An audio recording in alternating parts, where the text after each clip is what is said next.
안녕하세요. 더위에 유혹이 있는 6월입니다. 더위 속에서 치러진 6월 모평은 잘 치르셨습니까? 6월 모평을 통해서 우리는 어떠한 전략을 세워야 되고 6월 모평이 갖는 의미는 무엇일까요?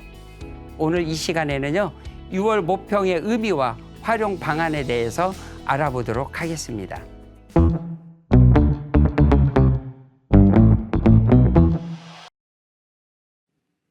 네, 그러면 올해 전국연합 일정표를 먼저 안내하도록 하겠습니다. 1, 2학년은 모두 4번의 전국연합 모의고사를 치르게 되고요.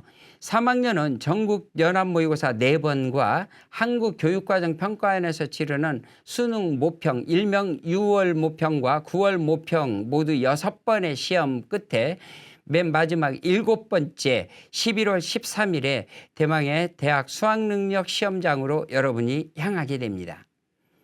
이런 연합 모의고사 시험은 왜 치르는 것일까요?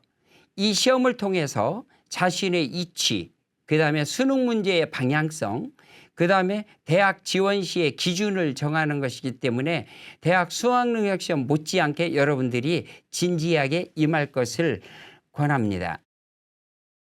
2026학년도 대학 수학능력 시험 6월 모의평가 지원 현황을 간단하게 표를 보면서 안내하도록 하겠습니다. 전년도 즉 2025학년도 6월 모의평가는요. 재학생이 38만 5,435명 즉 81.3%였고요. 졸업생이 8만 8,698명으로 18.7%였습니다. 그래서 총합 47만 4,133명이 치렀는데요.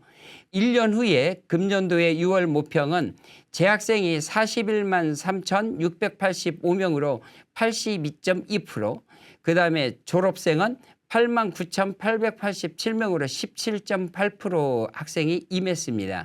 그래서 총원으로는 50만 3,572명으로서 50만 시대를 금년 6월 모평에 열게 되었습니다. 이번 6월 모평은요, 전년도 모의평가 대비해서 지원자 수 전체는 29,439명이 증가하였고요. 재학생은 28,250명, 졸업생 등 수험생은요 1,189명이 증가하여서 올해도 역시 재수생들의 강세가 예상된다고 볼 수 있겠습니다. 표를 보면서 최근 몇 년 동안의 6월 모평의 지원 증가 현황을 좀 더 자세하게 알아볼까요? 먼저 재수생의 현황을 알아보도록 하겠습니다. 2023학년도에는 7만 6,675명이었는데요. 4년 후인 금년도에는 8만 9,887명이 임하였습니다. 최근 4년 동안의 추이로 보면 졸업생은 계속 증가 추세에 있음을 표를 통해서 알 수 있죠. 이런 졸업생의 증가는 무엇을 의미할까요? 예, 재학생들의 수능 최저 충족률 저하와 또는 정시의 어려움을 초래할 수 있습니다. 그래서 재학생들은 어느 때보다도 수능 준비에 만전을 기할 것을 말씀드립니다. 그러면 이런 6월 모의 평가를 가지고 어떻게 활용해야 되는지, 그 다음에 그 평가의 의미는 무엇인지에 대해서 알아보도록 하겠습니다. 먼저 모의평가의 의미와 활용에 대해서 말씀드리도록 하겠습니다. 입시는 시대의 흐름을 잘 분석하고 읽어야 성공할 수 있습니다. 여러분들이 몇 번의 모의고사를 치르고 3학년 1학기까지의 시험을 통해서 여러분들이 이제 수시 모집을 전략을 짜게 되는데요. 내신 성적을 현재의 여러분의 희망대로 되지 않았다고 해서 무작정 정시로 임하는 것이 옳은 일인지 한번 생각을 해보시면 좋을 것 같습니다. 현재 수시 모집으로 80% 정도를 모집하고 있는 현실이고요. 2026학년도 고려대 정시 합격자 10명 중에 7명이 N수생이라는 분석이 있습니다.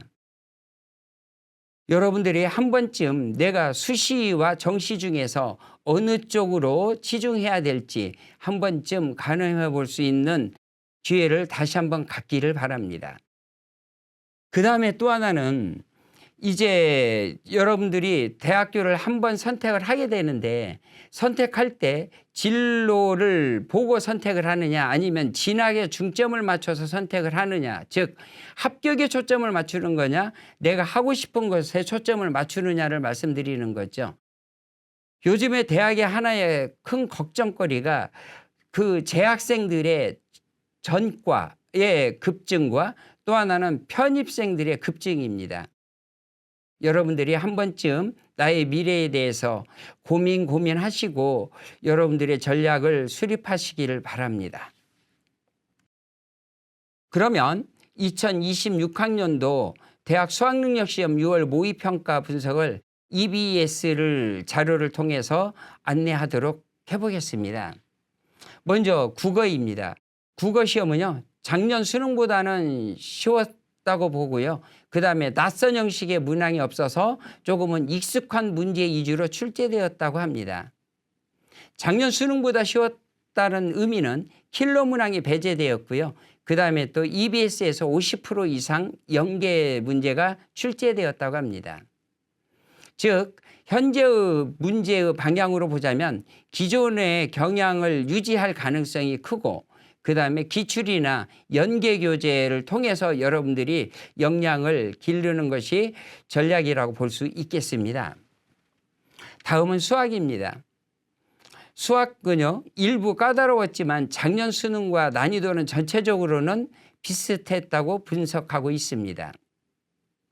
이번 문제는요, 문제풀이 기술보다는 개념을 알아야 해결할 수 있는 그런 개념 이해 문제가 다수 출제되었다고 볼 수 있습니다. 제가 초반에 일부 까다로웠다고 했는데요. 이번에는요, 선택 과목인 미적분에서 고난도 문항이 좀 출제된 경향이 있었습니다. 그래서 이번 6월 모평의 수학은 전년도의 수능 만점자의 하회 밑선 정도로 예상을 하고 있습니다. 영어입니다. 영어는 작년 수능보다는 쉬웠지만 작년도 9월 모평보다는 어려운 수준으로 출제되었다고 봅니다.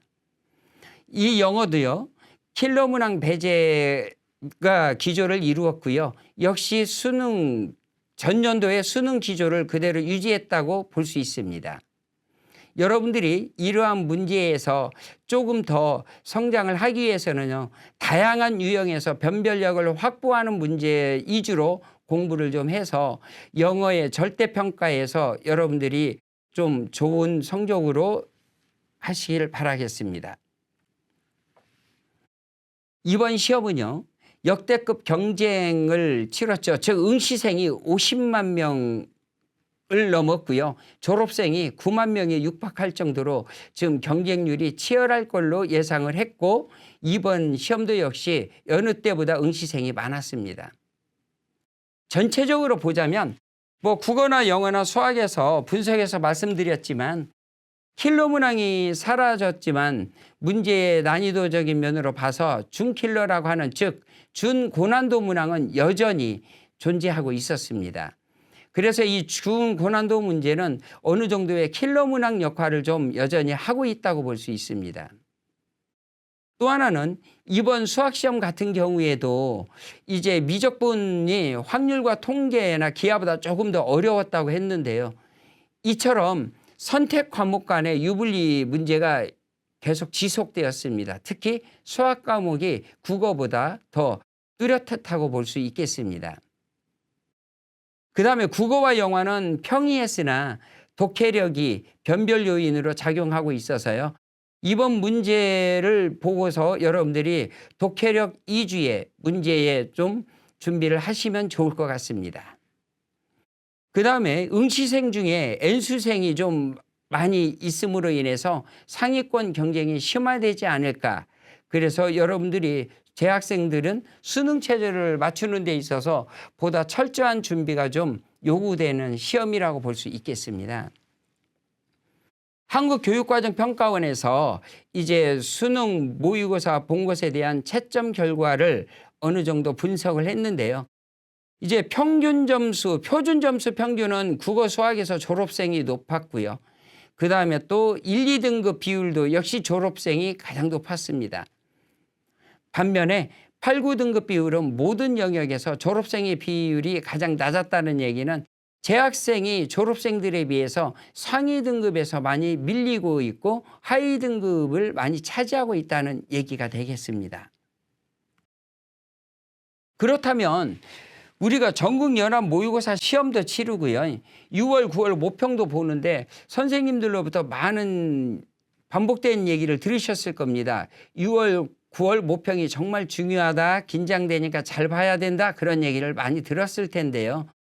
왜 그렇게 6월, 9월 모평가가 중요하다고 하는 것일까요? 네, 첫 번째는 수능 출제기관인 한국교육과정평가원의 주관으로 문제 출제 방향과 범위가 수능과 동일하다고 볼 수 있습니다. 이번 시험을 토대로 해서 수능 난이도를 좀 조절을 하기도 하고요. 또 하나는 여러분들은 이 시험을 치른 이후에 여러분들의 학습 방향과 목표를 설정해서 여러분들이 새 출발하는 계기가 되어야 된다고 볼 수 있겠습니다. 그 다음에 EBS에서 연계 교재로 EBS가 있는데요. 이런 연계 교재 체감 정도에 따른 학습 방법을 점검하는 계기로 삼아야 될 것 같습니다. 과연 연계가 된다면 어떻게 연계가 되고 있는지, 즉 문제가 그대로 나오지는 않지 않습니까? 그래서 이런 연계성 문제를 파악을 해서 자신의 연계 문제 해결 역량 상황 파악 후에 학습 방향을 설정해야 된다고 볼 수 있습니다. 또 여러분들이 EBS 교재도 보고 다른 문제집 참고서들도 많이 보고 있는데요. 이런 EBS 연계율이 50%나 되기 때문에 학습 방식의 전환이나 심화의 계기로 삼는 계기가 되었으면 좋겠습니다. 무엇보다 중요한 것은 모의 평가 시험은 어디까지나 모의고사입니다. 수능을 위해서 중간 다리라고 볼 수 있죠. 그래서 평가 역시 이러한 문제를 분석해서 오답 정리를 함으로 인해서 여러분들이 그 틀린 문제를 내 것으로 다시 만드는 작업이 굉장히 중요하다고 볼 수 있습니다. 즉 자신의 성취 영향에 맞는 문제풀이 역량 강화, 즉 나의 현재의 상황에서 맞을 수 있는 문제를 틀려서는 안 된다는 얘기죠. 그 다음에 또 하나는 같은 유형의 문제를 또 틀려서는 안 되겠죠. 이러한 오답 정리가 그러한 중요한 역할을 한다고 볼 수 있습니다. 이 6월 모평을 통해서 여러분들이 이제 현재 학습 수준의 객관적 진단 도구가, 즉 여러분들의 현재의 수준을 알 수 있다는 얘기죠. 여러분들이 3월하고 5월 달에 모의고사 2번을 치렀지 않습니까? 그런데 그 모의고사는 대부분 재학생만 치르는 시험이었고요. 이번 6월 모평에 처음으로 재수생과 N수생이 치르는 전국 단위 시험으로서 여러분들의 어느 때보다도 상대적으로 이치를 파악할 수 있는 계기가 되는 것입니다. 그 다음에 수능과 유사한 방식으로 출제되어서 여러분들의 실점 감각 테스트의 최적이라고 볼 수 있죠. 이런 출제 경향 파악의 기준점이 되는 문제이기 때문에요. 예전에는 킬러 문항이 굉장히 많아서 힘들었지만 그러면 중킬러 문제라고 해서 쉽지는 않지 않습니까? 그러면 이런 중킬러 문제는 어떤 방향으로 출제가 되고 있는지 그런 흐름을 파악해야 되겠고요. 다른 영역과 다르게 영어는 절대평가로서 여러분들이 어느 시험보다도 등급을 확보하는데 용이한 과목이라고 볼 수 있습니다. 그래서 이 영어 시험에서 여러분들이 역량을 좀 길러서 이 영어 때문에 여러분들이 힘든 경우는 오지 않도록 하는 게 좋을 것 같습니다. 영어에서 이런 변별력 확보 방식을 좀 확인하시고요. 그 다음에 선택 과목별 국어나 수학이나 또는 탐구 과목이 있지 않습니까?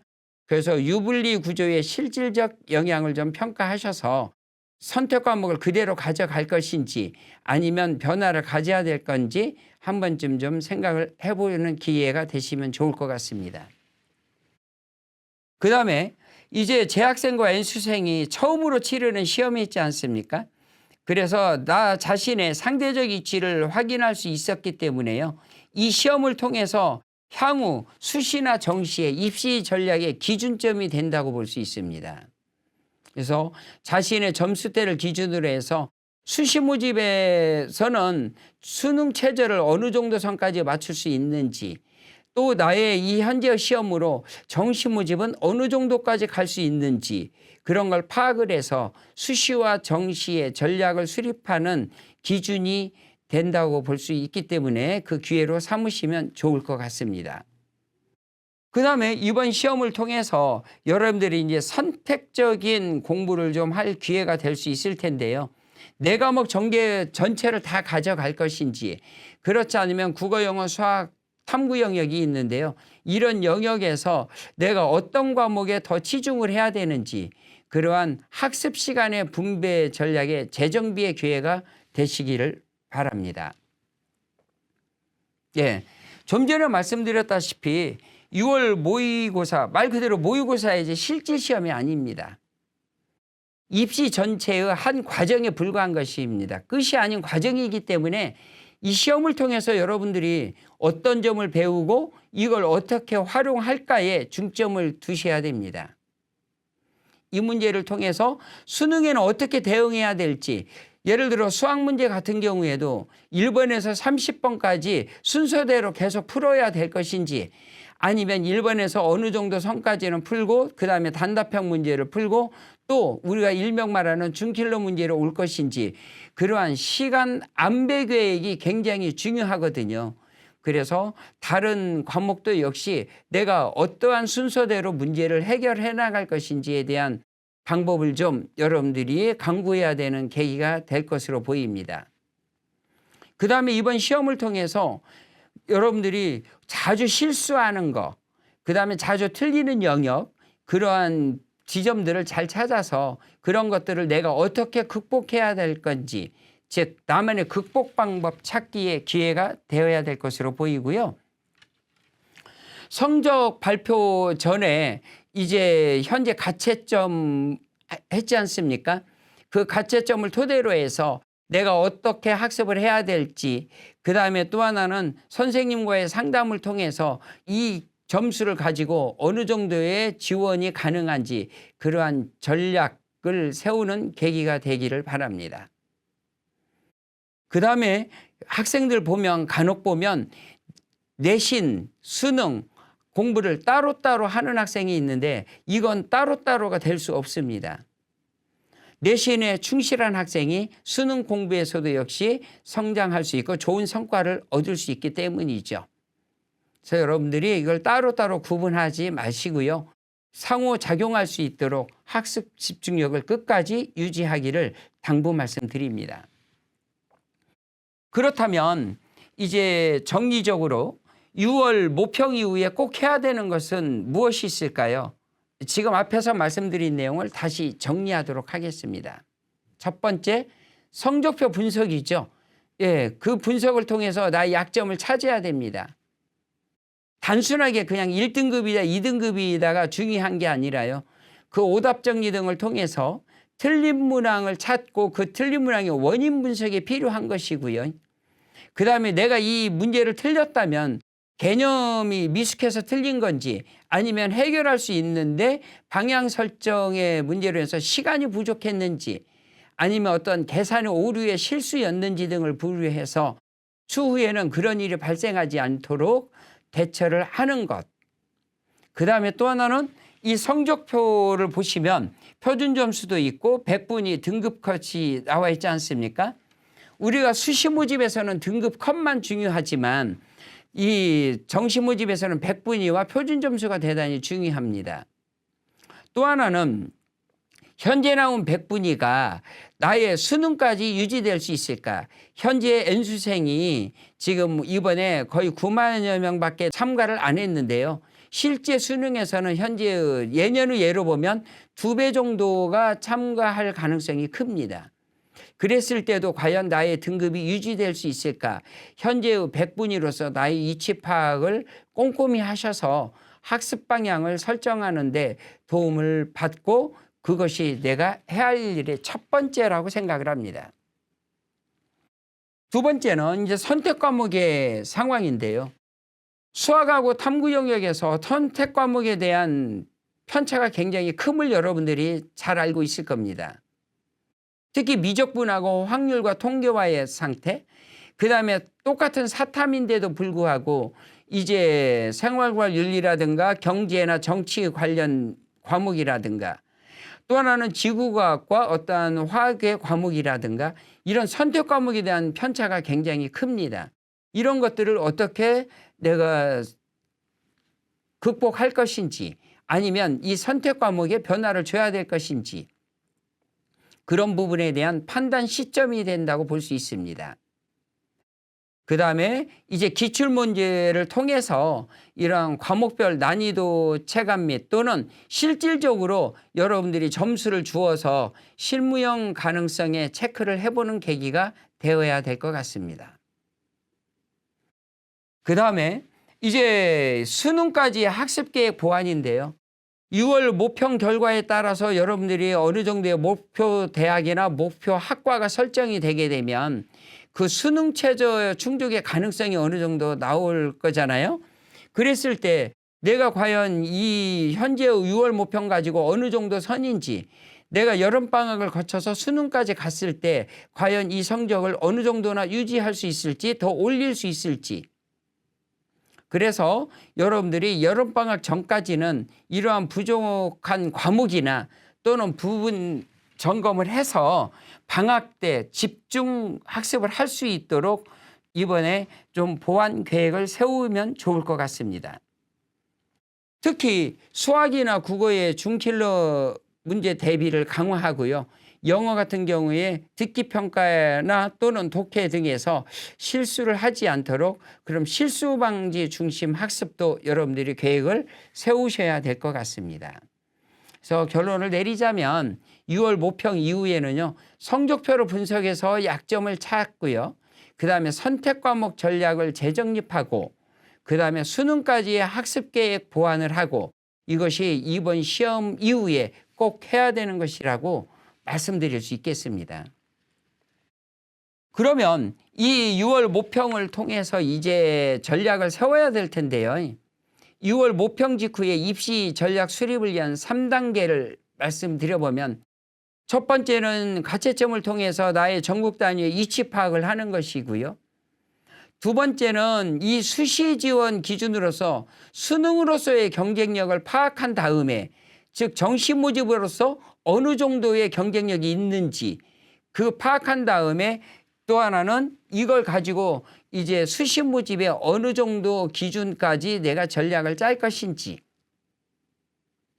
그다음에 수능 경쟁력 예측과 입시 학습 전략 수립 이런 걸 통해서 여러분들이 2월 모평에 크나큰 의미를 갖기를 바랍니다.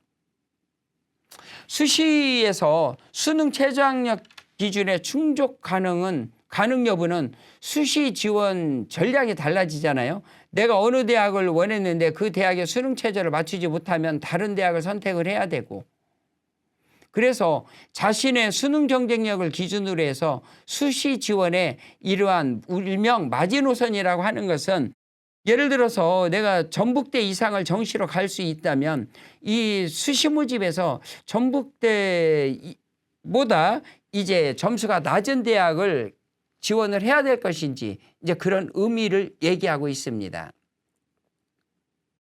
그 6월 모평은요 하나의 과정이고 수능 성적은 또 모평과 다를 수 있습니다. 그러나 여러분들 9월 모의평가 이후에 전략을 확정을 해서 수시를 지원을 하기 위해서는요 지금 시점에서 한 번쯤 이렇게 공부에만 신경 쓰는 것보다는 현재의 성적을 가지고 나의 이제 수시 전략을 치르는 그러한 입시적 고민을 하는 것이 필요한 시점이라고 볼 수 있겠습니다. 그러면 6월 모평 이후에 수시 준비는 이제 중요한 게 뭐가 있을까요? 여러분들이 학생부 종합전형을 지원하거나 또는 요즘에는 학생부 교과전형에서도 서류를 보는 상위권 대학들이 많이 증가했지 않습니까? 그래서 마지막 이제 기회인 3학년 1학기 학교생활기록부를 점검을 해서 어떤 점을 보완하고 어떤 점을 더 심화 확장시켜야 될 것인지에 대한 점검이 무엇보다 중요한 시기가 되었다고 볼 수 있겠습니다. 그 다음에는 이제 긴장이 해이되기 쉬운 여름방학에 여러분들이 집중적인 준비를 해야 될 텐데요. 이번 모의고사 성적을 분석을 해서 여름방학이 학습 보완의 최적기임을 알고 여러분들이 준비를 하시면 좋을 것 같습니다.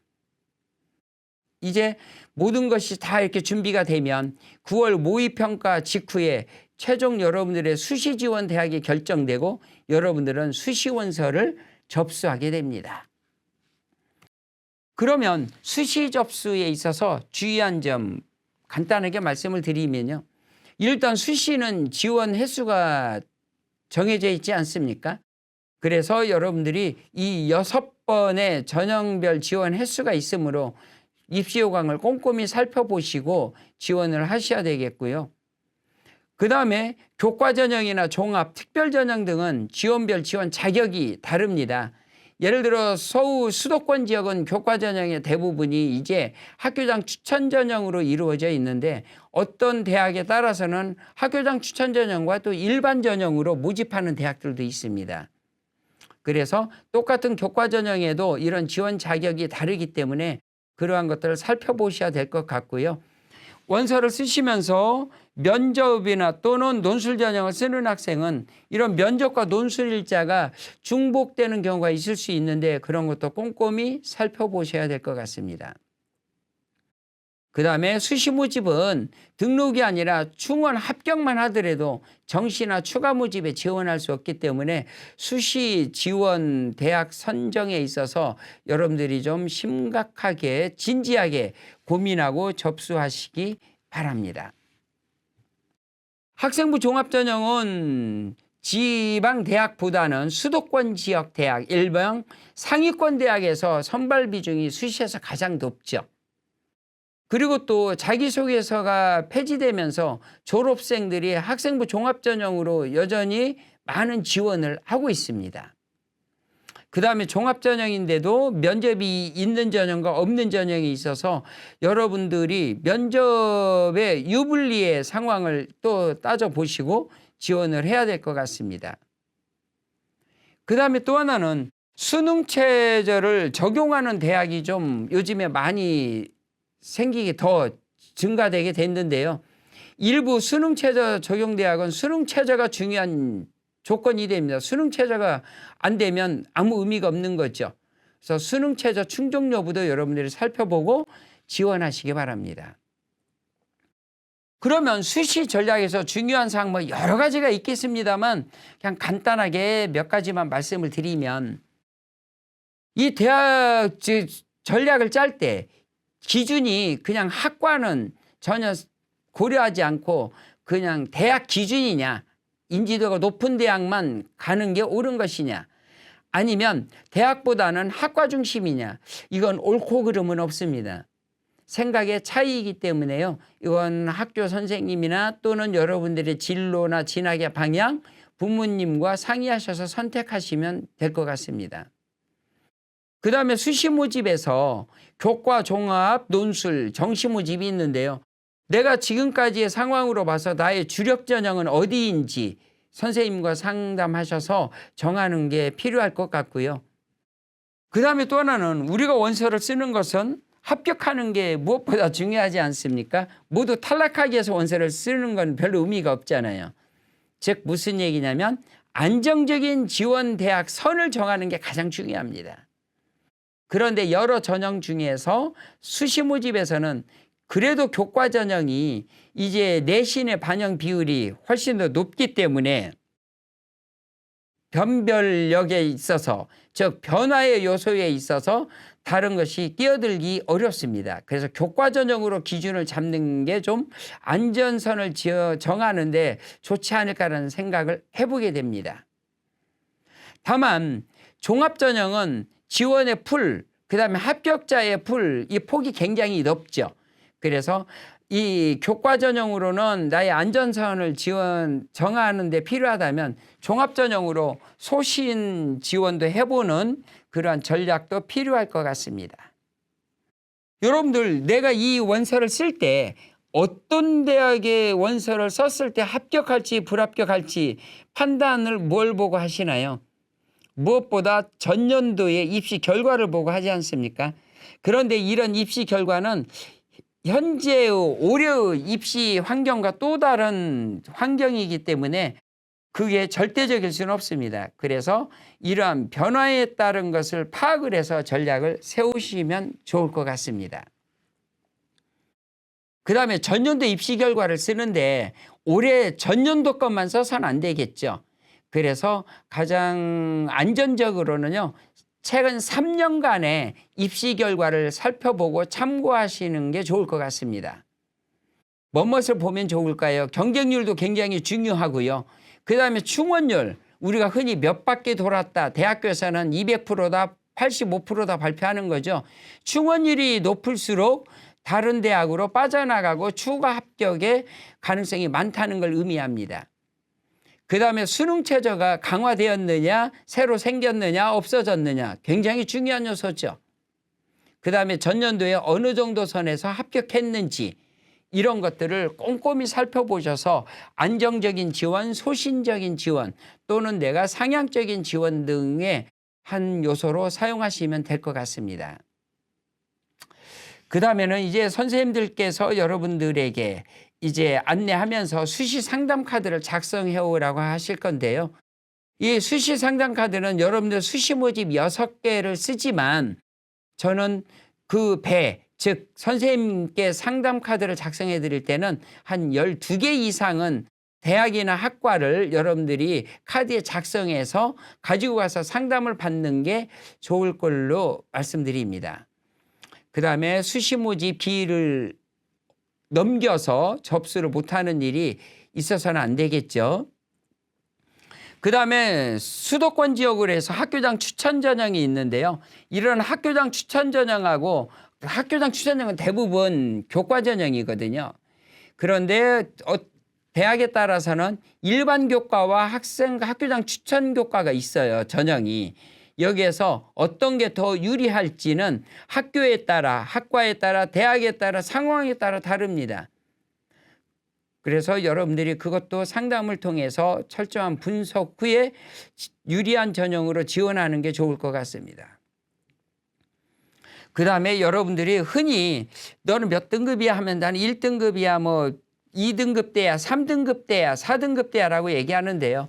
우리가 입시는 소수점의 소수점을 가지고 입시 결과를 가리게 됩니다. 그래서 좀 디테일한 여러분들의 성적과 그 다음에 기존의 결과들을 갖다 보고서 세분화된 자료로 여러분들이 분석하고 전략을 세울 것을 말씀드립니다.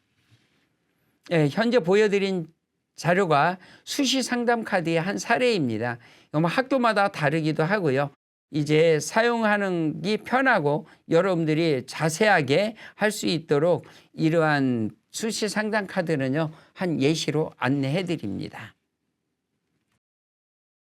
입시 전략에서 중요한 사항은 이제 안정, 소신, 상향이라는 거 무슨 말씀인지 알겠죠? 전년도에 예를 들어서 50% 선에 내 성적이 있다. 대부분 꼭 그런 건 아니지만 그래도 대체적으로 안정적이라 볼 수 있고요.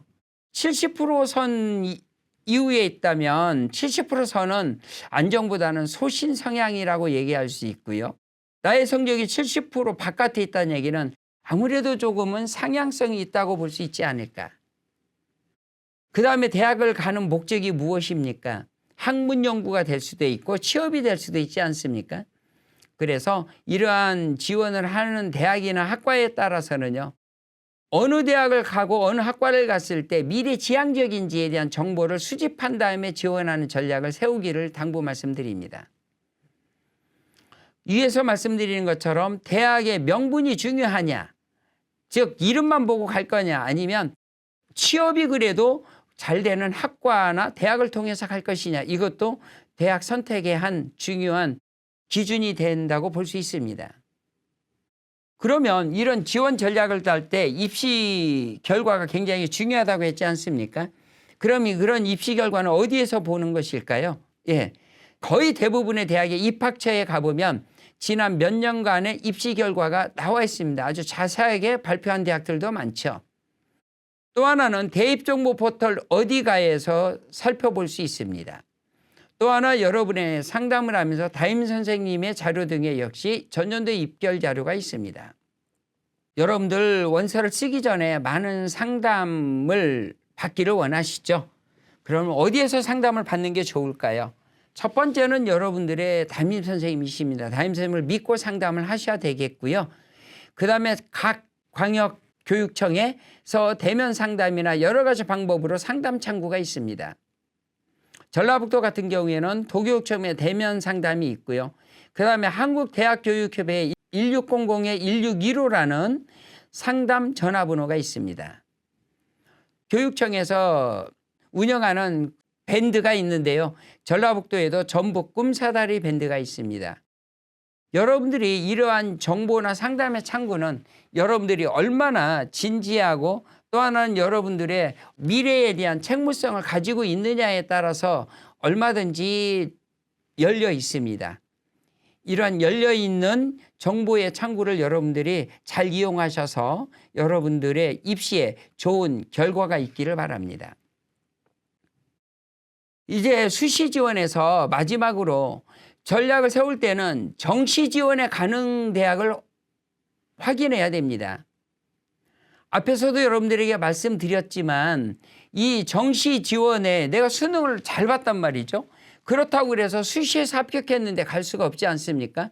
그래서 이런 모의고사 성적의 100분위 등을 활용을 해서 현재 나의 성적으로 한다면 어느 정도의 대학을 갈 수 있는지, 즉 학생부 성적보다 수능 성적의 경쟁력이 더 있는지, 수능 성적의 경쟁력이 있는 경우에는 수시 모집에서도 어때야 되겠어요? 수능 최저가 있는 대학으로, 또는 수능의 경쟁력이 있다는 얘기는 어느 정도의 논술도 해결할 능력이 좀 더 있지 않을까라는 생각도 해볼 수 있고요. 그래서 내가 이런 수능이 좀 강하다면 이 수시 모집에서 그래도 조금은 소신 지원의 성향을 갖는 것도 어떨까. 반대로 수능보다는 학생부의 경쟁력이 있는 경우들이 있죠. 내신이 더 좋다는 얘기죠. 그 학생들은 앞으로 남아있는 3학년 1학기 성적을 잘 마무리하기 위해서 3학년 1학기 성적 관리에 매진해야 됩니다. 그다음에 또 하나는 수시에서 승부를 내야 되기 때문에 그 학생부 종합전형이나 학생부 교과전형에서 이 학생부의 기록 상황으로 평가를 하기 때문에 마지막 기록 관리에 매진을 하셔야 될 것 같습니다.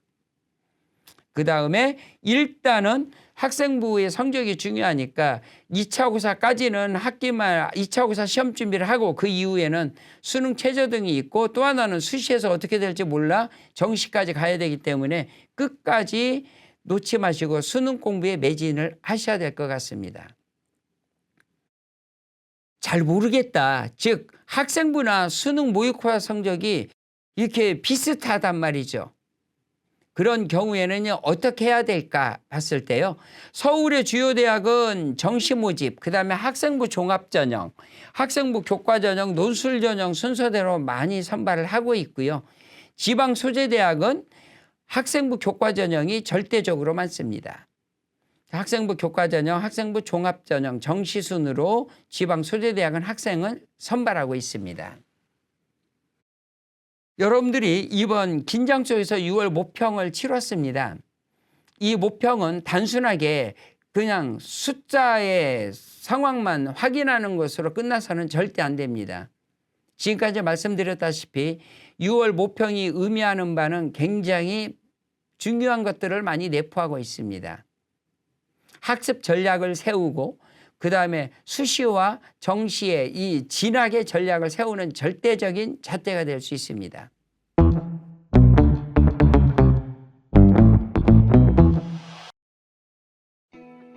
네, 어떻게 도움이 좀 되셨습니까? 모의평가 말 그대로 과정입니다. 여러분들이 앞으로 남아있는 과정을 어떻게 마무리 짓느냐에 따라서 여러분들의 성공적인 진학이 약속될 수 있습니다. 여러분들의 끝까지 잘된 정리로 여러분들의 진학의 성공을 기원하겠습니다.